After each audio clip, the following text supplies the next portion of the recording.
Welcome back to Upon Walton Farm, and today is day 4 of the Ukrainian countdown and my 4th dish for the zakuski table.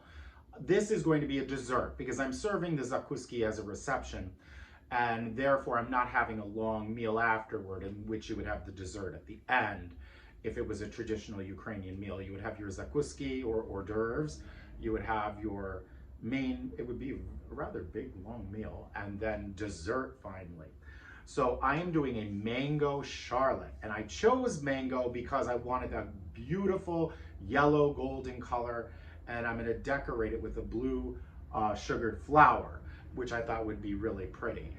The first thing I've done is I have 8 fluid ounces of mango nectar that I brought to a boil and added 3 tablespoons of sugar and the juice of 1 lemon. It's important that it's very hot because now we're going to add 6 tablespoons of flavorless powdered gelatin.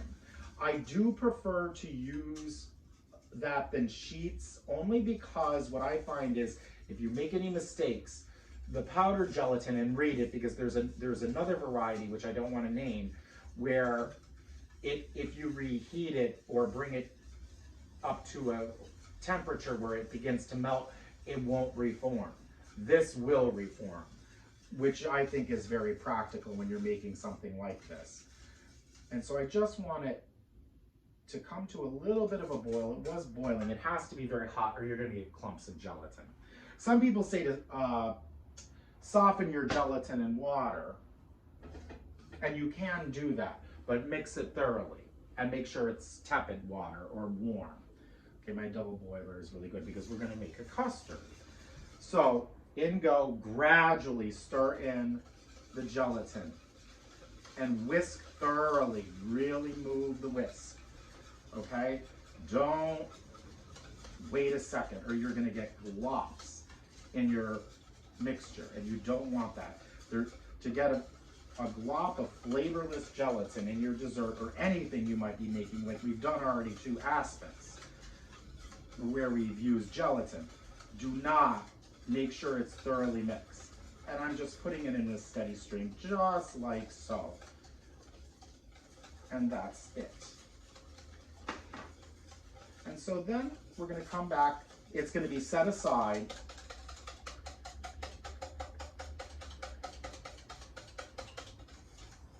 And I'm going to now make the custard. I set my gelatin aside.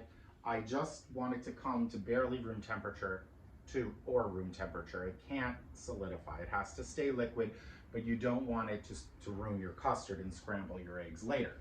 So now what I'm doing in a double boiler, if you don't have one like this is really thick actually. This is a French one. But all you could do is put a pot of boiling water and then put either a porcelain heat-proof bowl, it could be a Pyrex bowl, or just another, it could be a metal bowl over the water and begin to whisk your eggs. So I have 6 egg yolks and they go in and I'm going to start whisking them.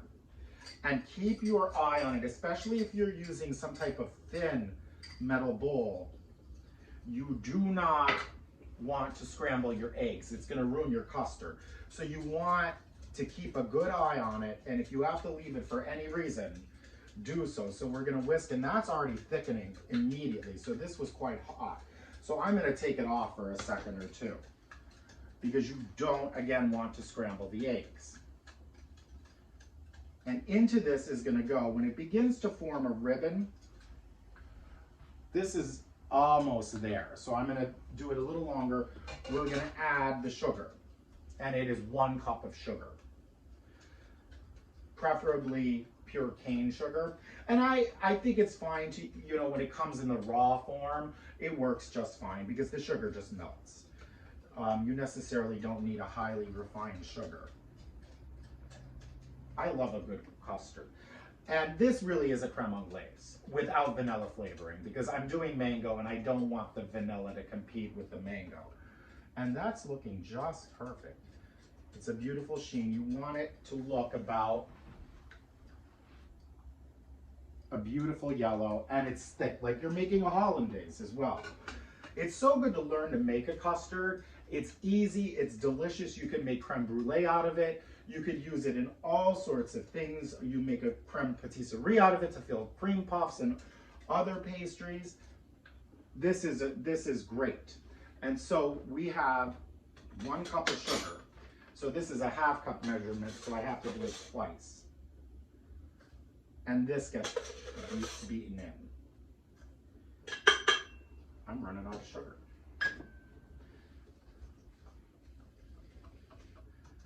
And it's going to become very thick very soon.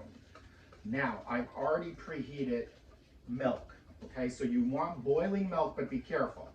The reason why I put it aside, and you do have to really whip this. I've seen people where they literally put an electric mixer with just 1 beater in this and do it. I have a tendency to do things by hand. I actually have a counter mixer, and you'll never see me use it. It takes up too much counter space, and I think it looks ugly. So I just do things either the old way or I do a handheld mixer. And now gradually the hot milk goes in.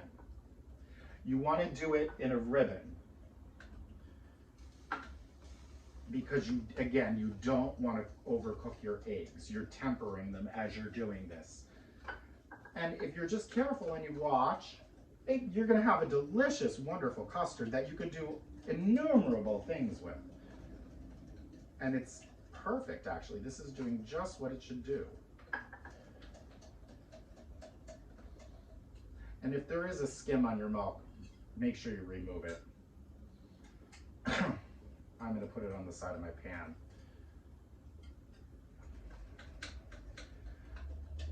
That will happen when you boil milk, and you don't want it in the custard. So just watch out as you put it in. That's why we do it little by little in a ribbon, both for the eggs and it's going to gradually be thick. And once the custard's done, I'm going to show you the next step and it's how easy. Now my custard is about where I want it, which is not overly thick. I'm not adding cornstarch. If this was a creme a la Bavaroise, a Bavarian cream, we would put some cornstarch into it, or flour. Some recipes call for flour, but this is just going to be essentially a creme anglaise. And because I'm putting it into another liquid, I don't want it to be too, it has to combine well. And it should be at the stage where it coats the back of a spoon. And that's just about right. And I am going to taste it because I love a good custard. That's perfect. That's absolutely perfect. Perfect. And so now what you do, and I'm going to try to come on this side so that you could see, I think maybe that might be a little bit better. So here is the warm mango aspect. By the way, the amount of milk was, I believe it's 1.5 cups. Yes, 1.5 cups of hot milk. And so now in a ribbon, I'm just gonna pour this in. This is a really heavy thing. So actually, I think you can see better if it's this way. And I'm gonna remove this from the heat. And we're done with actually cooking anything. The heating part is all over. So it's gonna go in a stream. So the best way, I actually think I can't decide on a side. I think this might be better, and I'm gonna bring you in a little closer. You might lose my head, but you don't need to see me. So what we're going to do is, into the saucepan, we're gonna add the custard. And so in a ribbon, begin to pour and whisk immediately. And that's it. And then thoroughly whisk this all the way through. And that goes right into the sink. And forgive my back, I'm getting better at this. I think that's a much better, so that you could see. And it fills the pot. I probably should use a bigger saucepan. And then we're gonna set this aside, let it come to room temperature, because the only last step is we're gonna fold this into whipped cream. And so it does have to cool down, but it should not be, you don't want it to become gelatin. It should just be still liquid. I would say not a little warmer than room temperature because if it's room temperature, your gelatin can set, and there's a lot of gelatin in this. So you put it aside, and I'm gonna whip some cream, and we'll be right back and combine them. Now I'm going to fold the custard mango mixture into, I actually made a little bit more. It's really 2 cups of heavy whipping cream that I've whipped, and I've whipped it to very, very, almost on the verge of butter actually, because I need it to hold. So you don't want the peaks to be too soft. Go a little, but don't make it into butter. And so we're gonna fold this in gradually. And so you can see, I'm gonna bring you a little closer so you can see the folding technique. And this is important. If you're ever making soufflés or any mixture where you need air, if you're working with egg whites and you're putting egg whites into it, like a souffle mixture, a panade, or a pâte choux, you want always to fold. You don't want to stir. Now, what you do in the beginning is you do put a little bit in, and that we do stir around. And then after that, that's to get the cream, and if you add egg whites, used to the temperature. And it's still fluffy. But now it does look closer, if you want to see, to like a whipped cream. And that's why I overbeat it. So, because it's going to come to that consistency. If not, your cream would completely deflate, and then you would have a problem. And so for folding, what you're going to do is pour a little of the mixture in. That was a lot. Maybe don't do that much. I need to put a cloth down or my countertop is going to be a mess. And you go straight in. You go straight in, you go down, and you could go to the left or the right. I went to the left and now I'm moving to the right. So down, up, turn. Down, up, turn. And this is allowing things to combine and keeping the air you need for the lightness. This is what gives this dessert a very light and airy texture. And so again, you go down, in, turn, and turn over to fold. And you could do it this direction too. Same thing, whatever you prefer. If you're left-handed, I guess it would be this way. I'm doing it this way. I'm right-handed. And turn. And I'm going to do this, and then I'm going to show you how to put it in the mold. Now I'm ready to assemble the mixture. I've folded everything in, and I have this great, I found this, it was really cheap. I think I got it at like a thrift store. It has a lip on it. This is great for batters that you have to pour. Can you see that? Isn't that great? So we're going to pour the batter. I've lined a spring-form pan. For this, I do advise getting a spring-form pan. There are other ways to do it. You can do it in just a normal cake tin, but it'll be difficult to get it out. So I do make the investment because you'll use a spring-form pan for so many things, and it will make your life a lot easier, especially like if you do a cheesecake. It's just extremely helpful. So I pour it into the center, and it's going to come right up. And if your lady fingers float, that's okay. We're just going to push them down, and everything goes in. It's simple. We have a little bit of floatage here.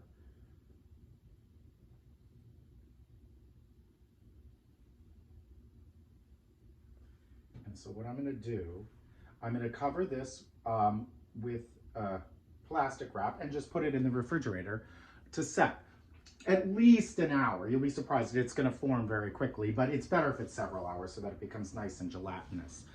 And the texture of it will be quite lovely. So just watch. I probably put the batter in too quickly. So like my advice is to be a little bit more careful than I was. So see you back in a few when I unmold it. So now that the mixture has set, after it's set, what I did was, you could leave it alone and just decorate it with heavy whipped cream. You could put it in a pastry bag, make a lovely design. You could just spread it with cream. You could serve it the way it is. And what I did is I took mango slices, because this is mango flavored, and I put them all the way around in a wheel-like fashion for a flower. And now what I'm gonna do is, because if you remember when we did the salad in a champagne aspect, I have extra of the champagne aspect that I've allowed to come just to liquid. The one great thing, I think I've told you how much I love my aga, is I have this warming tray, and when you need things to just melt a little but not cook, it's ideal for that. I just put a cloth over it, and in, 10 minutes, it's liquid, yet it's not hot, because you don't want that aspect to be hot, because you don't want to ruin your design. You don't want to do anything. And so I tasted it. If you're going to use my champagne aspect from the salad recipe, from the molded salad, taste it and add probably about a tablespoon of sugar to it once it's been cooled, or make it separately, because you have to make sure the sugar melts. So you do need to rewarm it again. And now what I'm going to do, I found a beautiful, I just got my pansies in. And so I'm going to put, I thought it's sort of blue, because I want this to be, of course, Ukrainian themed. And I'm going to put it in the center. And what to do is, you have to work quickly, because this is cold. You want it to be cold. You pour the aspect over rather quickly, and it's gonna start to gel almost immediately. I want this flour to not be curled, so I hope I can achieve that.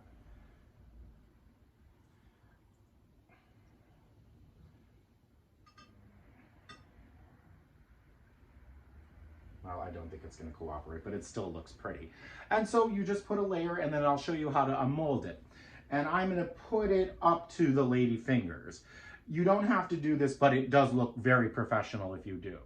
Welcome back, and now it's time to unmold the wonderful mango mousse. I guess we could be called a torte or a gâteau, I'm not sure. And it really is quite beautiful. So what I want to show you first, I used a springform pan. Now go run very, very hot water. If not, have some boiling water. My water comes to a very high temperature. And take a very warm knife and go around, because there'll be gelatin all over, go around the pan with it, okay? Very slowly, and if the knife stops at any point, that means you need to warm it again. I have already done that, but I wanted to show you that technique because it's going to save on mess. So let's see. This is always, any kind of unmolding with aspic or gelatin is always very scary. And it's coming out nicely. Aha, voila. Isn't that nice? Isn't that lovely? And so the edges, you're going to go around with the knife, and any excess, again, because you're going to have some aspic, just go around and just make sure that it's even. And if you see here, some of it formed. It got a little gelatinous. And so I'm just going to take the knife and I'm going to brush it. That's it. Just brush it. Don't disturb it too much. I am going to serve it on this. I am not going to risk trying to put it onto a different plate or anything, because it's too delicate. And so now, to finish it, what I thought would be really, really nice is to put some blue ribbon around it.